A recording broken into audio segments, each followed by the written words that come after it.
Welcome to An Alternate Hue. I'm Hugh Anderson, and this is somewhat caught my attention this week. Noted market strategist Brian Wesbury opined on the student debt relief package recently announced. Now, on that particular day when President Biden announced the package, the Dow Jones Industrials fell more than 1,000 points. Now, the market commentators attributed it to Fed Chairman Jerome Powell's attempt to use a brief speech to talk tough about being an inflation fighter. But Wesbury contends that that wasn't the only thing spooking the market that day. President Biden's student loan forgiveness program may have had something to do with it. The more you look into it, the worse it gets.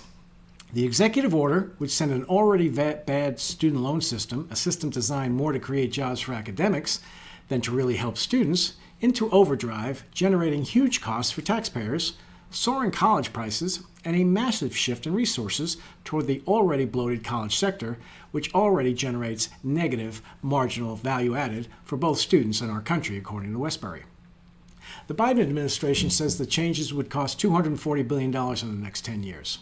Now, the Committee for a Responsible Federal Budget contends it'll be somewhere between $440 and $600 billion. But a budget model from Wharton says $1 trillion. But even that $1 trillion figure might be way too low. So let's read past the headline, shall we? The key is that as bad as it is, the cancellation of some student debt that already exists is only a small part of the policy change. The much bigger change, and the one that the market has finally begun to absorb, is limiting future payments on debts to 5% of income, but only after the borrower's income rises above roughly $30,000 per year. So for example, if someone makes $70,000 per year, then no matter how much they borrow, they're limited to paying just $2,000 per year, which is the 5% of the extra $40,000 they're making. Then, poof. That's right, I said poof. After 20 years, any remaining debt would simply disappear. Think about the perverse incentives. For the vast majority of students, choosing this income-based repayment system would be a no-brainer. And once they pick it, they wouldn't care at all whether their college charges $35,000 a year, $85,000, or even $150,000. In fact, students would have an incentive to pick the priciest college with the best amenities. They could find and pay for it all with federal loan money because their repayments are capped.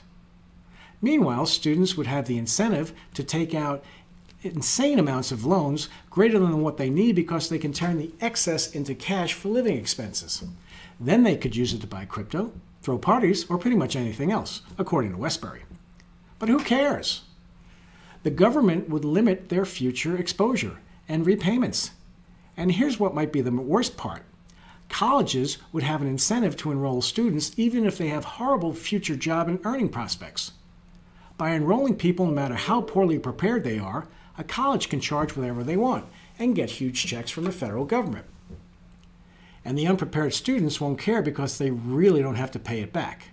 In effect, colleges could create massive and perfectly legal money laundering schemes.